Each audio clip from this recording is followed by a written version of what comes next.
Mort de Marcel Philippot, star de la série Palace et second populaire. C'est un visage que les fans de la série culte de Jean-Michel Ribes n'ont jamais oublié. Visage tendu, au bord de la crise de nerfs, il lançait cette réplique « Appelez-moi le directeur ». Le client mécontent du Palace, série culte de Jean-Michel Ribes, seulement 6 épisodes tournés en 1988 et 1989, finissait toujours ses apparitions dépité en proférant cette menaçante et culte promesse « Je l'aurai un jour, je l'aurai ».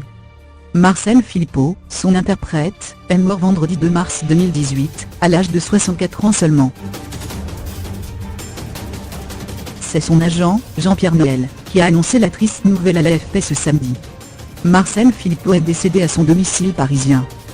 Formé au Conservatoire de Paris, il s'est illustré au théâtre, au cinéma et à la télévision. Il a joué des dizaines de seconds rôles, notamment dans des comédies comme Bref de comptoir, La pièce et le film, Le Spunt ou la série Kaamelott.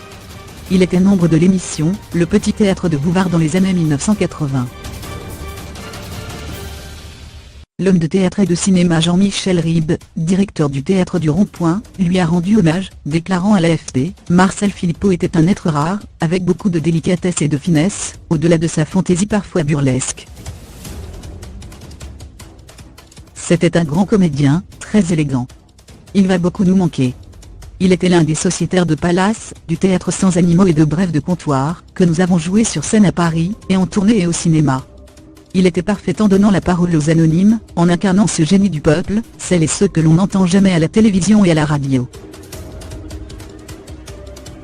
Marcel Philippot travaillait actuellement, pour la deuxième fois avec le comédien et metteur en scène Arnaud Benny. Ce dernier a partagé sa peine sur Facebook. « Tu étais un comédien britannique-français. Fin, subtil, exigeant, redoutable et incisif. Et surtout si drôle. Même lorsque tu étais triste tu faisais rire les autres. C'était ton premier plaisir. Donner de la joie aux autres. Cette joie qui t'avait fait faux bond, quelque part dans le tourbillon incohérent de l'existence.